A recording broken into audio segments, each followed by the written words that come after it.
Alice, the owner, complains business is slow at her noodle shop. Next second, the entire shop gets thrown back in time. An old man walks in, yells out, "Give me a bowl of spaghetti." Alice thinks he's filming something, so she doesn't ask questions. But when she gets back to the counter, there's a calculator that wasn't there before. The old man is confused too. This spaghetti is made with white flour. Only nobles in the capital can afford white flour. He wonders if he has enough money. He takes a bite and it's incredible. Devours the whole thing in seconds. Says this is food from heaven. She looks up and the old man is gone. Just a piece of gold left on the table. If this video found you, it is not a coincidence. Drop a 777 in the comments. Your luck is about to change. Alice thinks it's a movie prop. Runs after him. Gets stopped by some kind of invisible barrier at the door. Tries multiple times but can't step outside. What she sees outside blows her mind. Alice realizes she's actually traveled back in time. She's trapped inside the noodle shop. A beggar picks up the gold she dropped and hands it to Alice. Says he hasn't eaten in 5 days. Kids like him don't survive long out here. Alice brings him inside. Makes him a bowl of spaghetti. The kid wants to pay her back. Gives her a hairpin. Then leaves the shop. Alice wishes she knew she'd time travel. Could have brought more modern stuff with her. Looks up and she's back in modern times. Alice stares at her bracelet. Asks if it's the reason she can travel through time. The bracelet flashes gold like it's answering her. Alice is absolutely thrilled. With this bracelet she's about to get rich. Question is, would you want a magic bracelet? Let me know in the comments. Next morning she hits up an antique shop. Sells the hairpin for $500,000. The gold piece is worth $3,000. From that point on, Alice uses the noodle shop as a cover. Becomes a trader between two worlds. One day while Alice is feeling pretty good about herself, a sword gets pressed against her throat. It's the second prince. Two assassins are after him. He's desperate and begs Alice to save him. The assassins are closing in. Alice slams the door shut, twists the bracelet and brings the prince to modern times. Slaps a band-aid on his nose. Once the danger's gone, they go back. Alice doesn't want him messing up her money plans. Pushes him out the door. When the prince gets back to camp, the medic has no idea what's on his nose. This tiny thing speeds up healing. The prince realizes immediately. Band-aids could be huge for his army. Next day he comes back to buy some. Alice doesn't hesitate. Brings out a huge box of band-aids. The prince hands her his personal jade pendant. Alice becomes a legit business genius. She buys a bunch of high-powered flashlights. Names them the Eye Blasters. The prince is pumped. With these tools, his army will be unstoppable. They become good friends. The beggar kid starts working at the shop. The three of them eat hot pot and drink beer, having a great time. After a few drinks, the kid says his dad used to be the richest man around. Got on the crown prince's bad side and lost everything. His whole family thrown in prison. The prince says he can get them out, but the dad has to work for him after. Soon the kid's father Tom gets released. Alice proposes opening a supermarket with the prince. Hires Tom as general manager. Brings all kinds of modern products. The prince provides the location, she provides the goods. The money-making plan is rolling. Only problem is Alice still can't leave the shop. While she's feeling down about it, the prince brings her the deed to the shop next door. Tells her to try walking out. The barrier disappears. Alice can finally step outside.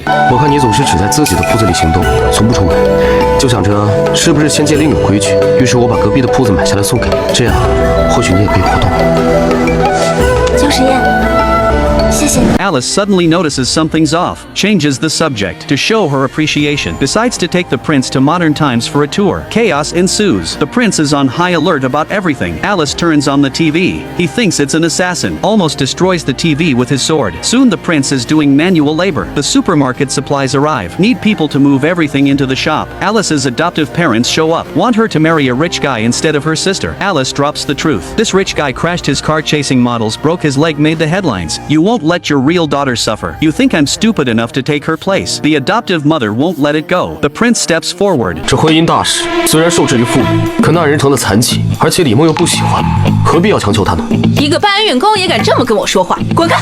The prince just stands there. The adoptive father tries to get physical, gets beat down instead. Back at home, the adoptive parents are out of options. The older daughter suggests kidnapping Alice, force the marriage to happen. A twisted plan forms in their minds. Soon the adoptive parents track down Alice again. 怎么又是你们？